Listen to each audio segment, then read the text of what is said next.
There are already plenty of these engines on the roads that have made it to 150, 200,000 plus miles.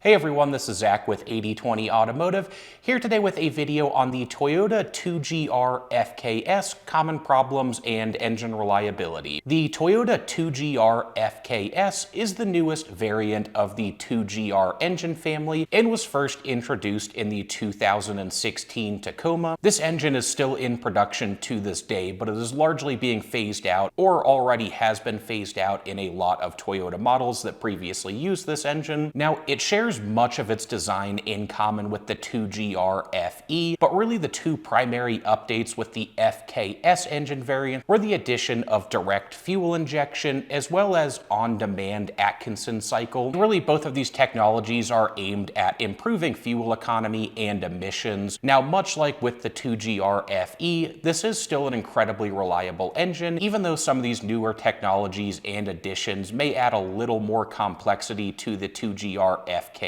But with that said, let's go ahead and jump straight into some of the most common problems with the 2GR-FKS. So number one on the list, we have high pressure fuel pump issues. Now there are a couple things to discuss here, and for the most part this seems to be a non-issue nowadays, but ultimately a high pressure fuel pump is required for direct fuel injection. There were a couple recalls and technical service bulletins issued by Toyota in the early days of this engine, and those addressed a few different potential issues, one of them actually being high pressure fuel pump failure, and the other relating to a noisy or chirping high pressure fuel pump. The one thing to mention with a technical service bulletin is that is not actually the same as a recall, so that won't actually be fixed by Toyota or at their expense. So something to keep in mind with these high pressure fuel pump issues, after those first couple years of the engine, haven't seen too many problems related to the high pressure fuel pump. Moving on to the second common problem, we have oil leaks. The first thing I would like to point out is many of these oil leaks tend to pop up in that 6 to 8 plus year ballpark and 100,000 plus miles. Many internal combustion engines are prone to various oil or coolant leaks once they hit that kind of age and mileage, and that's because there are a lot of different sealants, rubber or rubber-like components like seals, gaskets, O-rings, hoses, etc. And these parts simply wear down and degrade with age and mileage and every additional heat cycle. So some of that is just natural wear and tear. One that I did want to mention, and again something that seems to have mostly been resolved, but another thing that Toyota addressed in the earlier days, that was oil leaks from the cam sensor bolt holes. Again, Toyota addressed this in simply a technical service bulletin, so if you do run into this problem outside of warranty, you'll likely be paying for it at your own expense. A couple other common oil leaks include leaks from the valve cover gaskets as well as the front timing cover. Moving on to the third and final problem is engine failure.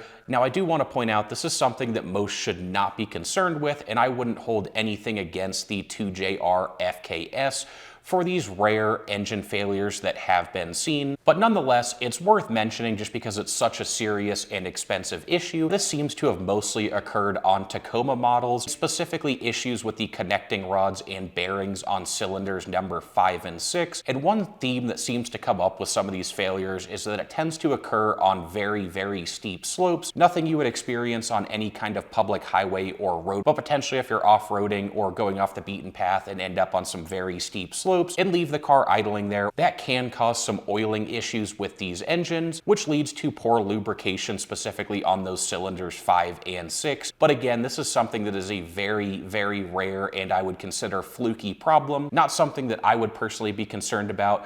But it is, again, worth the mention because engine failure can be expensive, and it's something to continue monitoring as these engines get older and older, and more of them see expanded uses, things like off-roading. They could put more demand on the oiling and oil systems, and potentially expose more problems with proper lubrication. But the main point is, it is something that has been talked about, it is something that has happened on a few of these engines, but not something I would worry about or not anything to really scare you away from buying this engine. Summarizing all of that and talking about overall reliability of this engine, I would say the 2GR-FKS is still an incredibly reliable engine. Again, this was derived from the 2GR-FE, which was an incredibly reliable engine and one that Toyota used for over a decade and really had a lot of time to work out a lot of the earlier kinks. So with the 2GR-FKS nowadays, in some form having been around for essentially 2 decades, Toyota did have a lot of time to really work out a lot of kinks with these engines and make them very reliable. There still are a few new issues that have been seen.